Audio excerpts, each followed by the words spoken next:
Matty Loves Podcast. Matty Loves Podcast.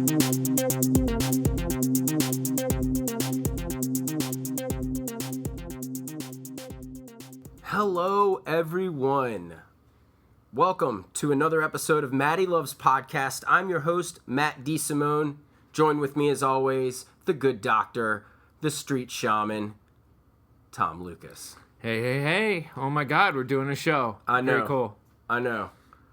This is crazy. So, we've been away now. Gosh, it's been like a month. Yeah. It's been busy times for the good doctor and myself down here in sunny Orlando, Florida. But we had time. We were hanging out today, and over everything that's just been going on for the past couple weeks, as far as like comic book entertainment goes, I thought that we needed to take at least about 45, 50 minutes just to talk about or address everything that's been going on, namely the Batman versus Superman Dawn of Justice film, which was released last weekend, and then also Daredevil Season 2. Yeah, on Netflix. Yeah, on Netflix, right. So, just jumping right into it, let's go ahead and just get right to Batman versus Superman. Okay, I'm ready. I just saw it yesterday. Right, okay, so, and I saw it the Thursday night that it came out. So, for me now, it's been a little over a week. But what did you like the film? I did. You know, the first thing is that they've been talking about this movie for like 2 years now, and I really had low expectations. DC has had a lot of misfires on the film front, as opposed to their animation, which has been almost tone perfect. Almost all of it is really solid stuff, in my opinion. So I went in with fairly low expectations. I ended up having a really good time, although, and now I've allowed myself to read articles and things about the film, whereas prior I did not look at anything. Right. I can see exactly why people have problems with the material, but for myself, I had a good time. And at the end of the day, isn't that what it's about? You know, at least for me. For you. Yeah. And honestly, I wish I was more of that mind. I think, though, you know, you had a couple days to realize that there's definitely a mixed reaction going on without having to read anything. Mm-hmm. We talked briefly about it.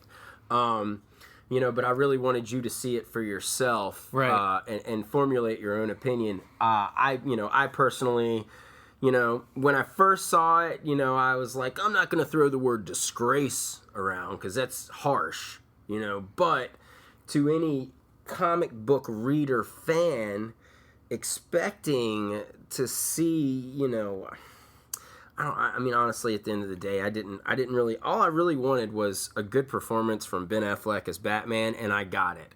So I guess, you know, at the end of the day, it wasn't all that bad. Just right. Because Batman was so awesome in the film, done really well. However, if you just go right, like just starting right at the title, Batman versus Superman, right? Dawn of Justice. Okay. What is the justice? Well, Justice League. Okay, why don't they call it the Dawn of the Justice League instead of Dawn of Justice? I know. Because it's like, what do we need justice for in this film? Yeah, and who is getting justice? Who is getting justice, right? Is Metropolis getting justice for just what they address in the first hour of the film constantly about, you know, how fucked Metropolis ended up becoming after Man of Steel. Right. You know, that was a problem I had from the beginning. I was like, okay, the first hour is nothing but like 5-minute scenes, and it's all set up. No, it's all set up. Like nothing is going on. And so that alone, you know, Batman versus Superman, I'm thinking we're gonna at least get a rumble like right away. Mm-hmm. It's just a little scuffle. Yeah. You know, and then it gets broken up somehow, some way. And then of course we're gonna get a big fight later on at the end of the movie. You know, obviously, right? So, and like just. It should be pretty obvious to anyone now. This is just going to be spoiler filled. Oh yeah. So, come back next time. Check out one of our old shows if you don't want to be spoiled, because we're pretty much going to discuss the entire film. The entire film. I when we were just reading about it, the casting and all the characters that were going to be involved, history is always. I mean, it doesn't lie. If you're throwing a shitload of characters that are not just like characters, but like are casted by actors with like clout that you would expect to get a shitload of screen time, it's gonna fail, man. I mean, I go back to like Batman Forever. Right. For some people, Batman Returns was like that, when they gave you 2 villains instead of 1, even though Catwoman was kind of like anti-hero-ish, made the turn at the end or whatever. Well, yeah, the minor villain or the lesser threat is your Act 2. Right. And your Act 3 is your big bad. Right. And like in the... But who was the big bad in this? Lex Luthor, right? Right, yeah. He doesn't do anything to get involved with a fight. All he does is create doomsday. Well, he creates things to work for him. Right, but exactly. He doesn't like come out in a purple and green power suit. And that's what I wanted, man. Yeah. Like if you're going for it, go for it. Right. Instead we get Doomsday, who is terrible. Okay. I mean, the monster is awful. Don't call it Doomsday, Just have it be some kind of monster that he created, some organic Kryptonian Lex being, Right, yeah. Because Death of Superman's basically, slammed into this. And I wasn't expecting that. Right, yeah. I wasn't expecting Superman to die. No, me either. But the thing that really bums me out was I could give a shit when that happened. I was like, oh God, because Superman in this, we were talking earlier, Superman, I can't believe I'm saying it, but I think that I may care about him the least out of the 3 major. I know you pretty well, and you are a Superman guy, and you are very well read when it comes to Superman.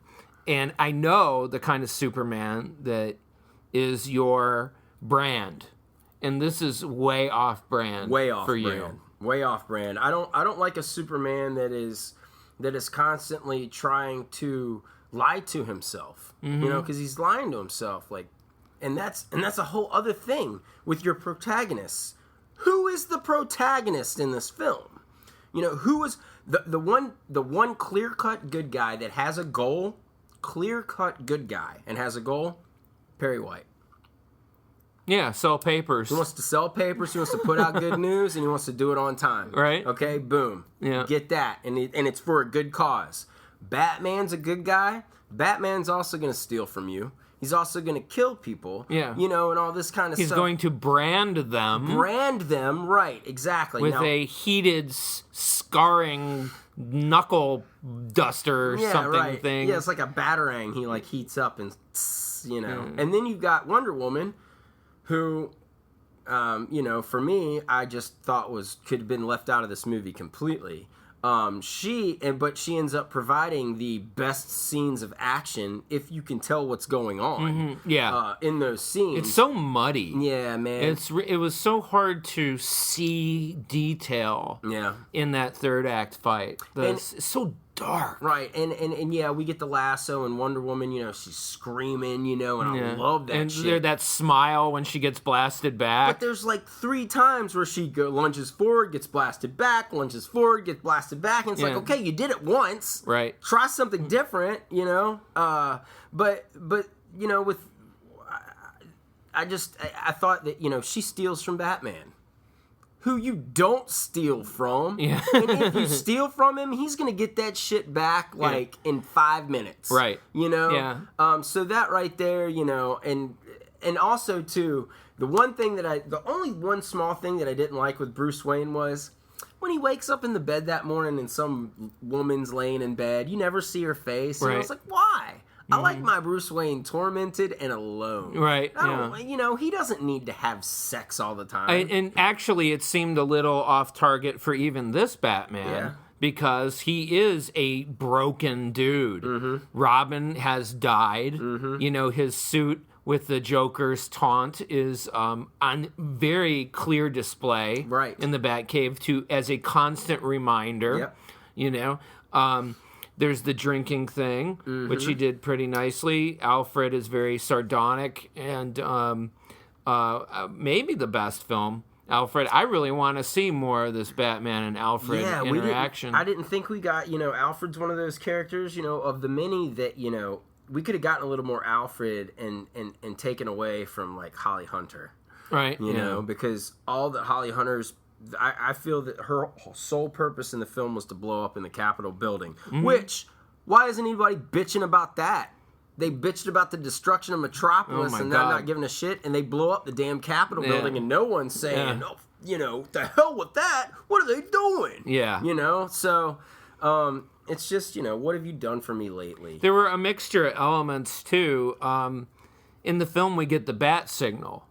So this is a world where the police and Batman do work together. Right. Right? Because the bat signal is how the police let Batman know that there's something that needs his help. Right. They let him in the prison to, have one last word with Joke. Oh, I'm sorry, with Lex. The Riddler?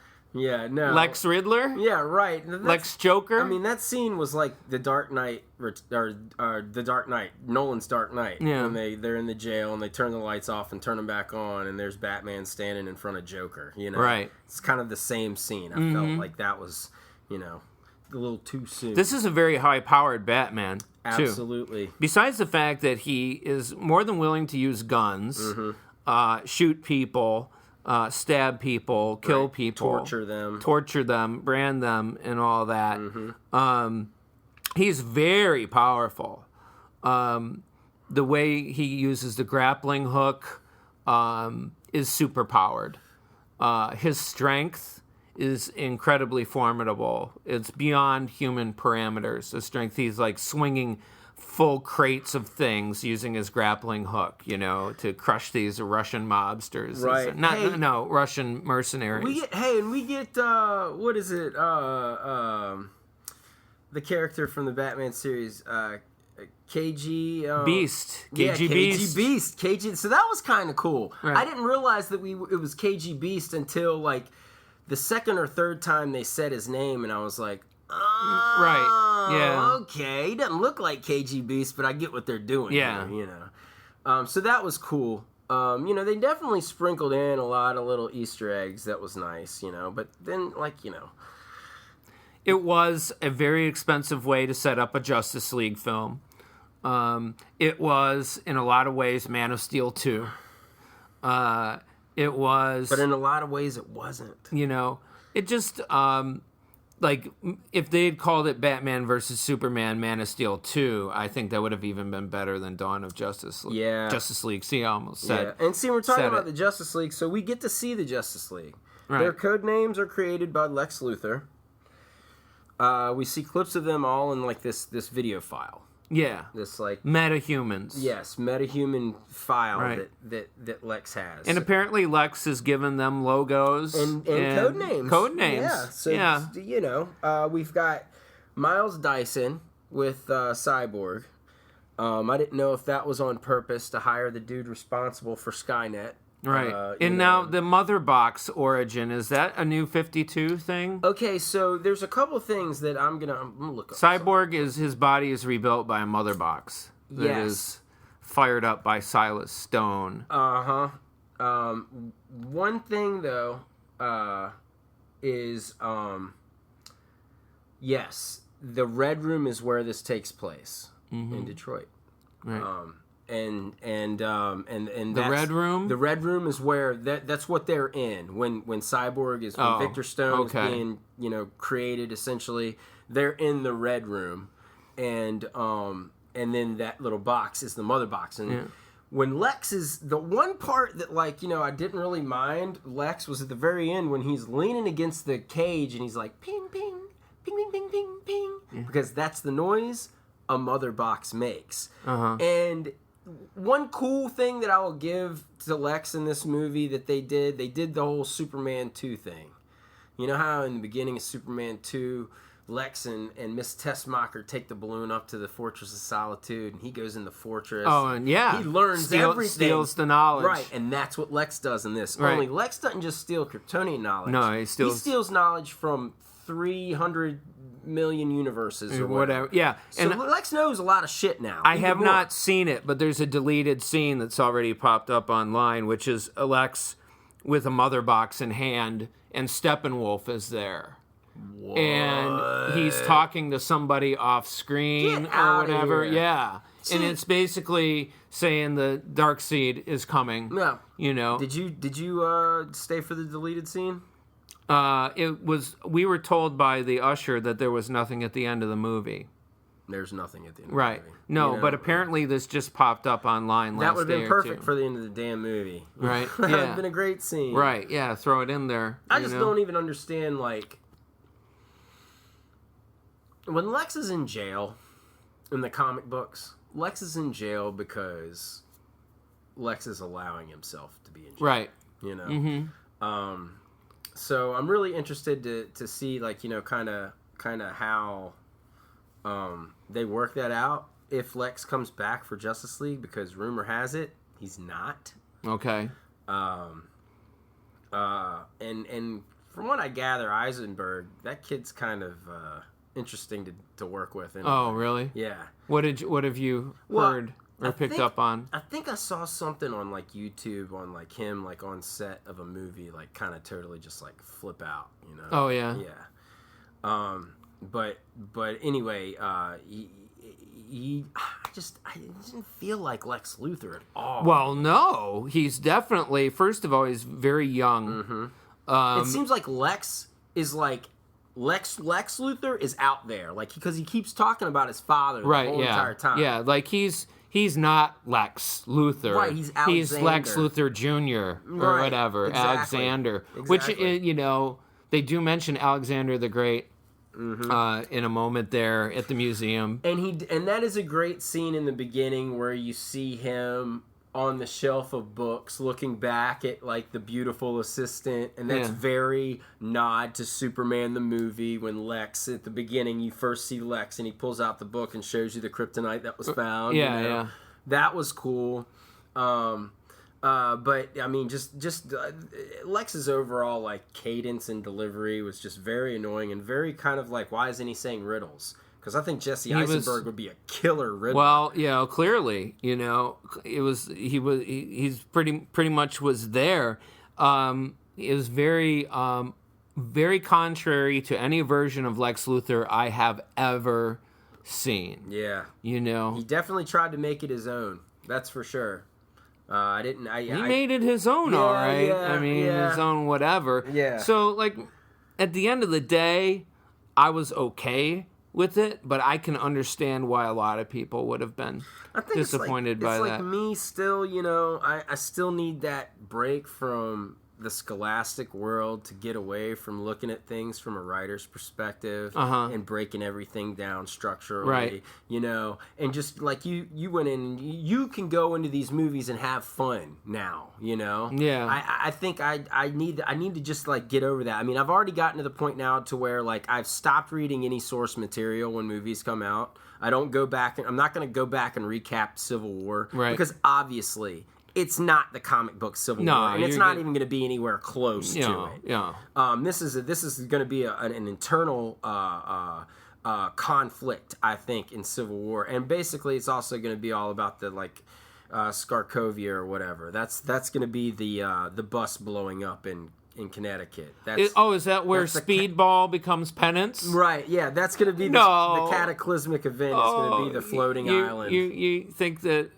So are we going to... No Nitro. No, we can't have Nitro because if we have Nitro, we got to have Wolverine. Right. Because that's who they send after Nitro. That's the best part. That's my favorite part about Civil War. Is that was what I asked myself in the beginning. I was like, but what about Nitro? Like, what about this asshole? You know? Like, who's going to find him? He's disappeared. And then when Cap's like, Wolverine, go get this son of a bitch. Who was Nitro's... what rogues gallery did Nitro come out of? Nitro is... I want to say that either Nitro is like an old, like, New Warriors villain. Yeah.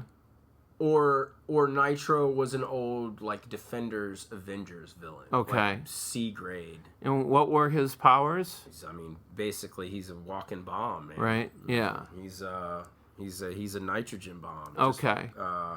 And it's kind of almost like, it's not like boom boom, but it's like, you know, I think it's more of like a pulse burst, you know, like a pulse wave. Yeah. Of So it's concussive. Right, obviously. But not energy, per se. But I think that obviously, when Civil War happened, even Nitro didn't know that he was that strong. Okay. You know, but it was all set up anyway. Right. But is that where Speedball became Penance? Yeah, because Speedball and the New Warriors were fighting Nitro on their reality show. And Speedball felt so responsible for what happened in Stanford. He becomes Penance, and he has that suit that's like constantly stabbing him. And so dumb. Yeah, dumb. And a character like Speedball, you know, they were probably like, oh, he's all like, you know, happy-go-lucky.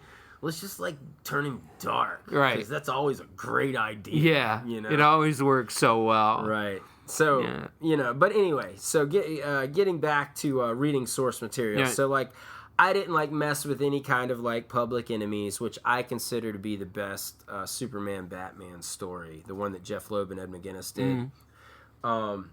I didn't read any of that. You know, I read Dark Knight Returns a few months back, but I knew that, you know, all we were basically getting from Dark Knight Returns in this movie are like the aesthetics, the visuals. You know, we're not getting the story, so to speak. Other than, you know, because Batman, obviously, you know, it takes like an hour and a half for us to find out that Batman's been Batman for 20 years. Right. That should have been established right away. And so, you know, we've got a Batman, you know, he's gritty and everything, like Dark Knight Returns Batman, but, you know, and he's crazy, though, too, man. Oh, like, yeah. The whole Martha thing, I told you I had a friend of mine that was like, I didn't like the movie because, like, you know, Bruce Wayne's mom isn't named Martha. And I was like, oh yeah? Yeah. Well, what the hell's her name then? Right. And he's like, well, I don't know. I'm like, look it up. Right. No, don't. It's Martha. Yeah. Really? And I'm like, yeah. That's like one of the few parts that I was like, okay. I could definitely see this being one of those things that Batman just goes crazy about. Like when Catwoman at the end of Hush says, oh, hush. And he's like, what did you say? Yeah. You bitch. Yeah. You know? Like, yeah. He's crazy. But this was him being crazy kind of in a more positive way, because he's like, what? No, she will not die tonight. Yeah. You know, and that is what Batman would do. Right. No matter what happens, I will make sure that she does not die tonight. You know? If Batman tells me that, then I feel totally fine. Yeah, I will go about my day. Right, yeah. Sure as the sun is going to rise the next day, you know, Martha Kent is going to be alive. Yeah, and Martha Kent is really key, I think, to Clark's conscience. And instead of Clark just going on a walk in Antarctica and seeing Kevin Costner out of nowhere, stacking rocks, talking about horses. Yeah, right. Yeah. Instead of just doing that kind of thing, why couldn't he just go back home and talk to Mom a little more? Yeah. You know? Maybe play with his hair a little bit. Maybe Mom's starting to date someone and he doesn't like it. Yeah. I don't know. You know, but I the whole Kevin Costner deal, I was like, well, this is just stupid. Yeah, I mean, he's literally talking to his dad. Too? Is Superman like nuts? He's talking to his dad. I wish I could make my dad manifest like that to give me advice, you know, 5 years out since I've been able to talk to him, you know. Right, exactly. It'd be nice to be able to make him, like, appear on my couch for an hour. And you know what? I think with you saying that, maybe that might be why he did that, for like, you know, anybody that's like, yeah, man, I wish that could happen to me, you know. Right. Maybe that's why he did that, but I just thought that it just didn't fit. Right. You know? Even, I mean, let's just go back to Man of Steel and how he dies, how Jonathan Kent dies anyway. I mean, that was ridiculous. Oh, the sort of Clark, you could get in and get out of there, and no one will see your ass. Right. So right, come on, man. That was like a little bit like Spider-Man not saving his uncle, you know, sort of thing. It's like I should have. I should have. Right. You know. Yeah, but with Spider-Man was like, but I was a jerk. Right. I was being a jerk, and now forever, Yeah. I'm going to feel so damn guilty for being such a little asshole that day to my uncle. Right. And now he's dead, and I can never, atone. Yeah. Even though I do it every single day by protecting the city. Right. For him, in his honor, more or less. But then you have, I wish they could all be Spider-Man. I know, right? I know. I know. You're right. That explains the clones. But, Yeah. So, would you watch this movie again? I'm going. Are to you watch this are you movie. going to watch further DC Universe films? Well, I will always watch any comic book film that's Right. going to be released. just It's kind of because. our duty. Yeah, absolutely. do so. Absolutely. This is our mythology, and recently I have, on a loop, been listening to a series of lectures about the Greek myths in my car during my commutes to and from campus. And I've been learning a lot about how Greek theater worked and the expectations the crowd put upon the characters and the mythologies, and when they were reinterpreted, how the reinterpretations of various mythological characters caused social revolution in ancient Greece. Brought society to its knees, toppled tyrants, toppled kings, created democracy, presented philosophical principles. Therapes' portrayal of Zeus? Yeah. That son of a bitch, Yeah. let's riot. Yeah, exactly. This Zeus doesn't do what Zeus used to do. It's basically, you're saying, it's today. Yeah. It's no different It's today. really, it is no different than, tapping into that ancient experience of seeing your mythologies reinterpreted. This is a dark DC universe that is joyless, meaning, there were some moments in the film that, of course, made me laugh, but there was no feel good. Everyone seems really weighted down by having their powers. Except for Wonder Woman. Yeah. Wonder Woman, she don't mind. She's wild as hell, but she's an Amazon. Right, though. yeah. That's why that works. But then again, don't just dump her in the fight. She's in 2 other scenes before that. Right. Show her doing shit, man. You've got all these characters, like that one scene with Perry White that I was telling you about earlier. Well, it's all a clock, just click his heels and end up in Kansas, and then they just jump to Lois and the army guy. It just made no sense. Why even have that scene when you can, fill it in with more important details? Sure. So Snyder, and also, I'm assuming that, I saw a lot of big DC names in the credits, It's not like this material was unguided, So I think it kind of goes back to a lot of the weirdness that we've seen in we'll call it the front office. Mm-hmm. We're both sports guys as well. What's the producers? Right. It's that the calls they're making with the material in the front office, we don't want to be like Marvel. Right. We have to be a distinctive brand. Yeah. And Marvel has had such great success with its films, as opposed to its animation, whereas DC has had much greater success with TV and animation although the Netflix stuff that we're going to ramp up to in a minute is sort of changing that for Marvel. Yeah. DC had to make this choice of having a distinctive brand. They can't just do the Avengers, but with DC characters. And so what did they do in this film is they played heavily upon the theme of God versus man. Mm-hmm. And something that the DC characters have always been are paragons, virtues. Right. Like the Greek gods, Sure.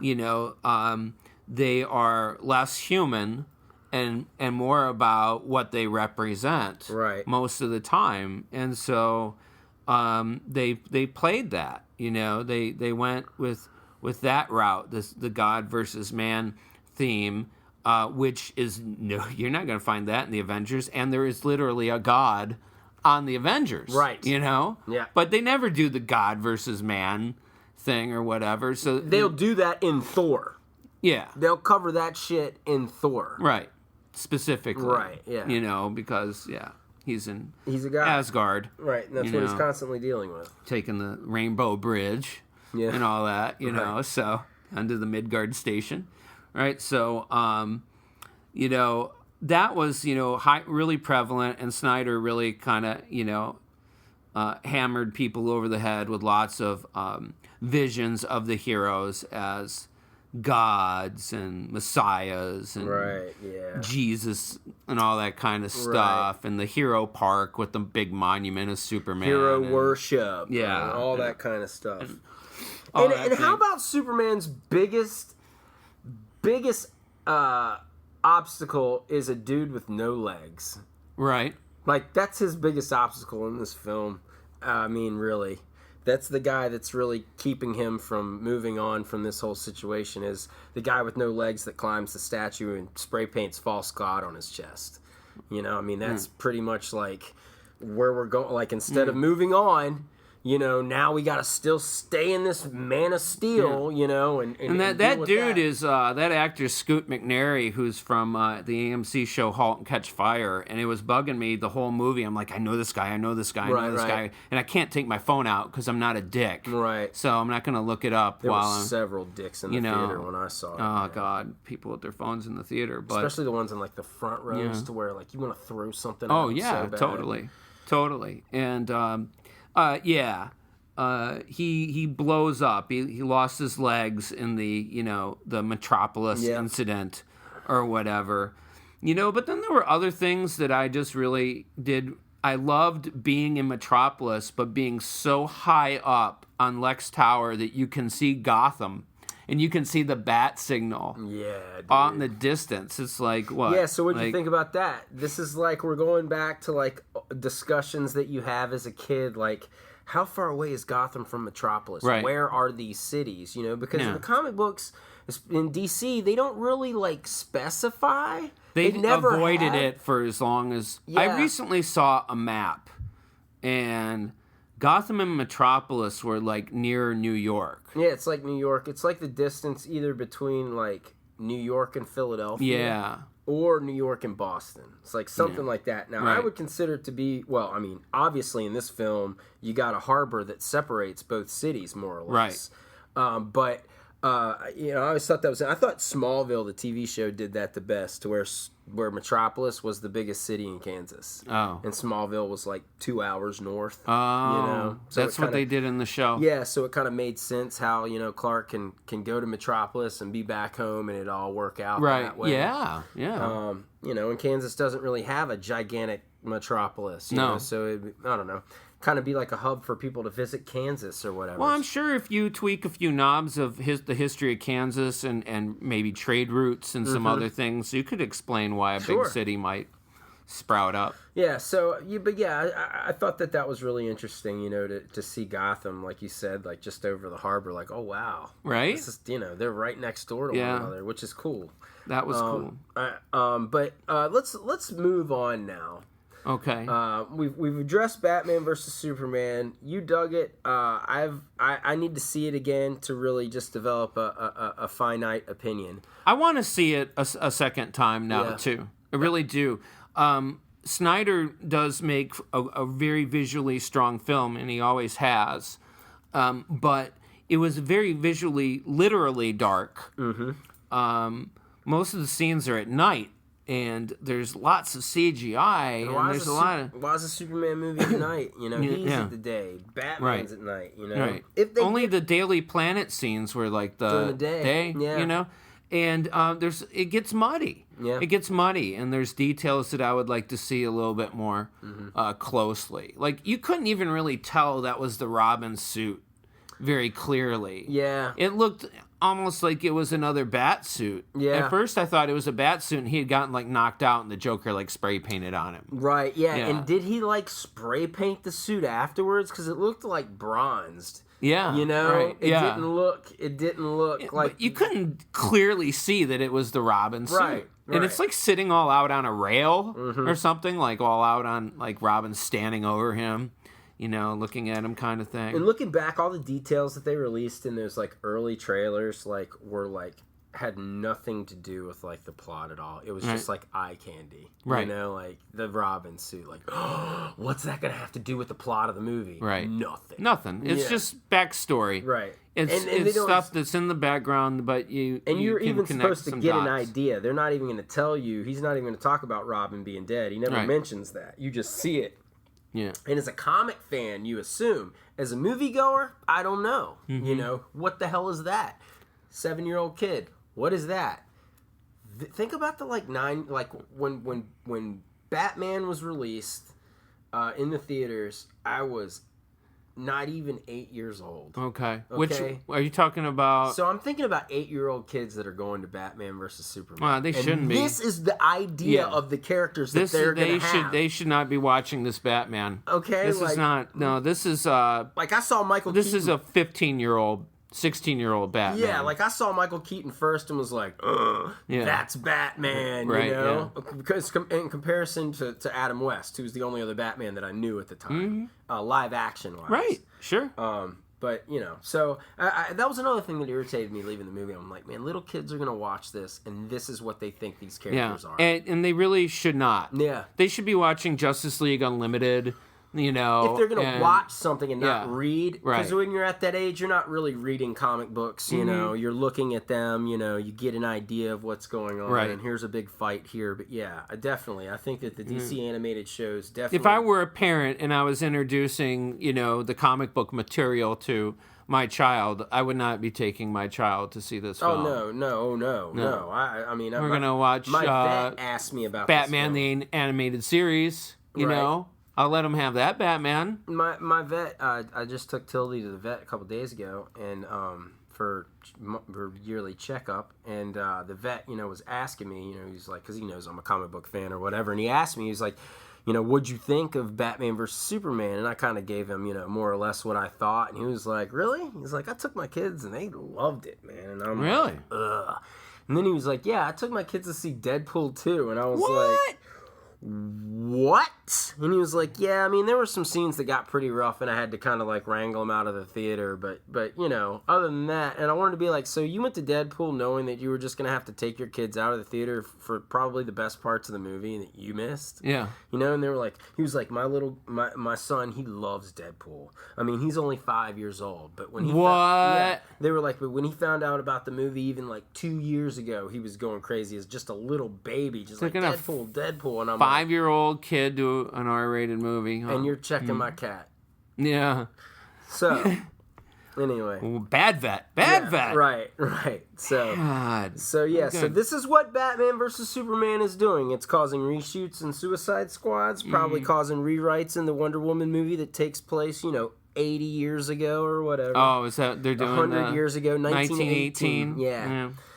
So, you know, there's that. Now, another thing that I finished up watching this week, since it premiered, I think it was 2 weeks ago. Yeah. Is Daredevil season 2. Woo! Now, some choice stuff there. Now, you know how you were talking about like Netflix, you know, and Marvel figuring it out with this TV show? Yeah. I think that DC on the television network side has figured things out. They have huge fan base with Arrow and Flash. Yeah, it's not my Gotham bag. has a huge fan base. But it's working, and that's what's driving, you know, the money right now. So, you know, good on them for that. But as far as like television, Marvel stays away, and then they dropped Daredevil last year, and it's like, check this out. Yeah. This is how you do it. You know? We get Daredevil, punches. And then Jessica Jones, and Luke Cage, then Iron Fist, and then we get the Defenders. Yes. So a couple years from now, we might just be talking the Defenders, dude. Right, exactly. Now, I'm about to start watching Jessica Jones. I haven't watched it yet. And I think I need to just to stay up on everything because there's a couple characters that show up on Deadpool season 2, and I'm like, you mean Daredevil? Daredevil. Yeah. Oh God, Daredevil season 2, like Carrie-Anne Moss at the end. I'm like, what is Trinity doing? Right. You know, who is she? You know, and I asked a buddy of mine that, and he was like, oh, dude, she's all over Jessica Jones. That's who she works for. Yeah. And I was like, oh, okay. So now if we got Jessica Same Jones with season 2. Foggy's blonde ex-girlfriend. She's on Jessica Jones? I believe so. Oh, okay. I believe she's like Jessica Jones' buddy. I think she's hot. Or something like that. I think she's really attractive. Oh, yeah. Foggy in real life is, But that's the best thing about Foggy, man. Yeah. Foggy can pull that. Foggy don't mind. No, yeah. absolutely not. Absolutely not. So, as far as instead of like kind of making things too dark and not really getting a solid tone for any of the characters, Daredevil does it better than anything I've ever seen before. Well, what was interesting to me is I finished up season 2 and I've started rewatching season 1. See, I watched season 1 again before I started season 2. They backed away from the whole Catholic guilt thing.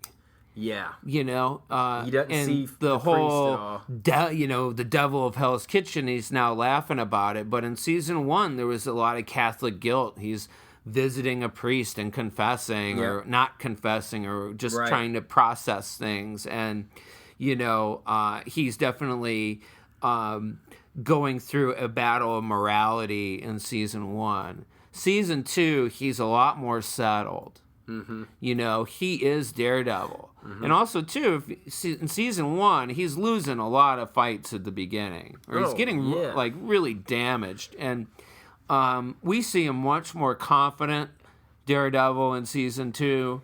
Comes with the suit. He's jacked, and he's kicking all kinds of ass. Mm-hmm. We get the Elektra storyline. We get the television version of the Elektra storyline. Yes, and it's pretty, they're really it's the television version, but it's accurate. Like, they're really close to the comics, but they're doing it for television, right? So they got to change some stuff up. Yeah, well, the whole Black Sky thing, that was created for Daredevil. Yeah, I can't remember what they referred to it as in the comics themselves. I don't think it was Black Sky. But still, with the whole, Elektra being an Eternal, right? She can't die, right? She's proven that. But in the comics, she was killed by Bullseye. Yes, who is one of the big Daredevil rogues gallery guys. Who also killed Karen Page, right? So. Yeah, and then so that's we got to get Bullseye. We got to get Bullseye. So Bullseye's got to show up, but it's not going to be the same Bullseye. But then, of course, the other thing this season, pretty much almost stolen right out from under the feet, of Daredevil and Elektra, is, of course, the Punisher. Oh, yeah. Without a doubt. Tone perfect. Mm-hmm. John, what'd you say, Bernthal, right? Which I know him from the first season of The Walking Dead. Right. Shame. Man, does he have Frank Castle, tied up? There's not one point in the season where his face is not completely just jacked. Right. Just mangled, right. It's right when he starts to heal up, he just gets fucked up again. Yeah. It's it never fails. But yeah, you're right, man. He is the Punisher. Thomas Jane, I thought, was a solid Punisher. I like that. I like that version of the Punisher a lot. And I like Thomas Jane a lot. When he finally walks back into his home, and he opens up the piano and he goes to play, and then he just stops himself. I don't know, for some reason, right there, and he sits down at the table and he's got nothing. Right. Empty house. Everything now here is pretty much meaningless because everybody's gone. Right. And I thought to myself, I was like, dude, get rid of this fucking place. Right. And the next thing you know, he's dousing it in gas. He smashes the photo and he gets the CD with Micro on it. Micro is his hardware guy. Microchip, yes. Yeah, that's his hardware guy, right? So I want more Punisher now. Oh, dude. I want it now. What about when he throws his old commanding officer in the shed? Yeah. And he kills him, and then he opens, he finds the, secret hatch, and as soon as he finds the secret hatch, I knew exactly what was in there. I was here is the arsenal. Yes. Here's what you have. So you can be the proper Punisher. Right. You've got your capital here. You got your stock, So that was cool. And also too, I liked at the very end when he's picking off those last few hand members. Daredevil handles all that himself, which I love. Right. But he gets those last two, and from rooftops over using a sniper rifle, he's like, see you around, Red. See you around, Red. And Daredevil can hear him, because right. it's Daredevil. And I thought that was great, because usually on TV shows, someone will stand up there and be like, see you around, Red. And then he'll hear him all the way down there.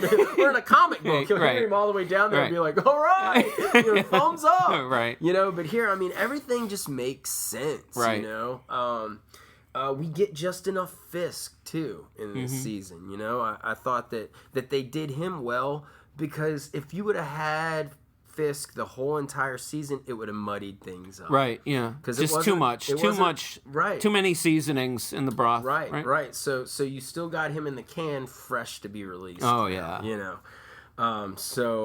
Really looking forward to season 3 of Daredevil. Oh. This will be. I was left wanting more. I know, right? Which is why I went back to season 1, because I'm like, I'm not ready to let go of Daredevil. It's brutal. It is so. I've turned my head watching it. Like, I can't see, like, when they started that, like, finger torture on Stick, man. Yeah. And they started driving the bones into his fingernails. Like, The fight sequences are so real and well choreographed and breathtaking. And one of my buddies from high school, Alex Wynn, he is a martial arts performer. We grew up in martial arts together as kids. He was in took Shaolin Kung Fu, and I was in like Kempo karate that was real self-defense based. And everything. And it like tournaments and everything. We would see each other or whatever outside of school and whatnot. But Alex went on to I do believe he's Nobu in this season. Either he was Nobu this season or last season, and then there's 3 different characters that Alex plays this season that if you don't know Alex, it's just like some random guy Daredevil beats up, but he actually beats up the same dude playing different roles about 3 times. I need you to point that out for me. I'll point him out. You went to high school? I went to high school with him, yeah. Do you still talk to him? We're friends on Facebook, Twitter, and everything, but we don't ever directly speak. I remember like one time about a few years back, he had like, he'd messaged me about like some like project he was doing that was like comic book related or whatever, and he always knew that I was into that. Wow, kind of man! Stuff. Good for Alex, man. He's done so much shit, man. Like he's been in so many like badass films, doing the kung fu and the martial arts and everything. He's very talented. Good for him, man. Yeah, and he's also just so funny, man. Such a funny guy. So really, really glad for him, and it's just awesome watching one of my favorite TV shows and one of my buddies I grew up with, like, kicking a little ass there, too. That's like that. Talk about your 6 degrees of, man. Thanks for closing that for me. Yeah, I feel even closer to the material now. So it's like I know guys, out there in the wrestling ring on the big TV now, and also like, know a couple people in and out of Hollywood, whether it's writing or performing in front of the camera. So that's pretty cool. It. Yeah, so Daredevil Season 2, folks. If you never watched Season 1, it doesn't matter. If you've read a comic book in your life, you're going to like the show. If you like action, you're going to like the show. If you like Law & Order, you're going to like the show. It's like Law & Order with karate. Yeah, it's definitely... Law & Order for me, I could sit through an episode, but I was always like, man, I need like a fight or something, a chase or something like this. Like we get a little bit of law, but it's not like a lot of like gun battles and everything. Here you get your Law and your Order, Marvel Justice style, and it is awesome. So they just keep building this universe on Netflix. They're building this weird cinematic universe. Apparently, from what I hear, the theme is sky's the limit now because they're making so much money. They can do whatever they want to do for right now. Right. It's going to get to be too much eventually. Right. It's going to. Sure. But until then, yeah, sky's the limit, man. Let's go into space, man. Let's go crazy with this. Well, we've got Guardians of the Galaxy out there, so Absolutely, yeah. Nova and all that kind of stuff. There's so many possibilities. Marvel Even Cosmic, but sure. I mean, honestly, I think Hell's Kitchen, that area is more entertaining than any of the cinematic stuff. Like, I care so much about that. Luke corner Cage, of New York. Luke Cage is getting served up pretty soon. Yeah, and I loved the quick trailer. I watched the trailer. I wasn't expecting that at all. It's like, y'all don't know about me. Yeah. I'm so sick of buying new clothes. Right? That's so great. Yeah. And for him to say that, like, it makes sense because I'm guessing Luke Cage wants to be fresh all the time, dress fresh. Yeah, I mean, he's got a fresh girlfriend, you know. Yeah. So I'm sure that would piss him off. So I'm really looking forward to that. When I saw that trailer, I totally forgot they were doing a Luke Cage show. Yeah, I was like, holy crap, that's right. Yeah. Well, he's in Jessica Jones. Yeah, right. That's where he's introduced, I guess. Yeah. Is he on like every episode? Well, no. He comes and goes. Okay. She has history with him. Danny Rand isn't on that show though. Iron Fist. He hasn't shown up at all. He's not. Iron Fist hasn't shown up in anything yet. They just casted him. Yeah. As a matter of fact, he's playing the dude from Game of Thrones that was dating the Baratheon Renly's boyfriend. Oh, real? Oh. That's who Danny Rand is. Oh, what do they call Loris, the Knight of Flowers. Yes, the Knight of Flowers. Okay, yes. The poofy knight. Right, yeah. So he's going to be That's Iron Fist? Yeah, so right on, that would man. be a contrast, yeah. So I'm looking forward to seeing that a whole lot. And yeah, who knows what they're going to do for the Defenders, but that Jessica Jones is going to have to put the suit back on. Right. Because, like, in the show, she never wears the suit. Right. I think there's a picture, or it's hanging up in her closet, or there's, like, and her friend is like, man, would you just put that on once for me? Jewel. Yeah, Jewel. And, I don't know if they'll have, what version of Jessica Jones will be in the eventual Defenders show, but, man, these people are doing some good work. They are. They're doing. I'm trying to get in on this action. Right? Hey, I may be 46, but I'm still ready to jump in. Yeah, dude. No doubt, man. I mean, there's opportunities lined up, too. You know, this past week we had the announcement that DC Comics in May are pretty much accepting open submissions for stories to invite you out to Burbank for a writer's workshop, pretty much, with the who's who at DC Comics. I'm all in on this. Yeah, I've already started my research, so nice. I will be getting to this eventually. I'm actually right now currently trying to find the score of this Flyers game, and I don't. They're at an intermission right now, but that's a whole other subject for a whole other show. The NHL playoffs are getting ready to start up. We'll see how deeply invested we are. The Detroit Red Wings are trying to make it for the 25th straight year. Yeah. And the Flyers are just trying to get in. Right. Currently they're in. They're in. Wild card. But we shall see here over the next week, I guess. Yeah. And we'll probably be talking about that when we reconvene. And then Tuesday night is Matt versus Tom. That's Tuesday right. night, the Flyers and the Wings play. And the Wings also have to face Boston. The next night. So this is gut check time. Yes. We'll see whether or not the boys have what it takes. The beginning of April. To win in the clutch. Yeah, I don't care about the March Madness, man. The beginning of April is always the madness for me. And that's the thing that always made those lower tier teams exciting. And what makes wild card teams exciting is that they're coming in already in playoff mode. Yep. These teams that are like Dallas Stars, 101 points or whatever. Washington Capitals. Right? Washington Capitals. The Flyers this past week. Right. They get all these points early on in the season, and then they're like comfortable. Mm-hmm. And then you come up against a team that's basically post-apocalyptic, cannibals. Hungry. Yeah, dude. Right. Eating their own to get into the playoffs. That is, they're already primed, so and they're playing that level already. If I'm a player in the NHL, I would rather be on that just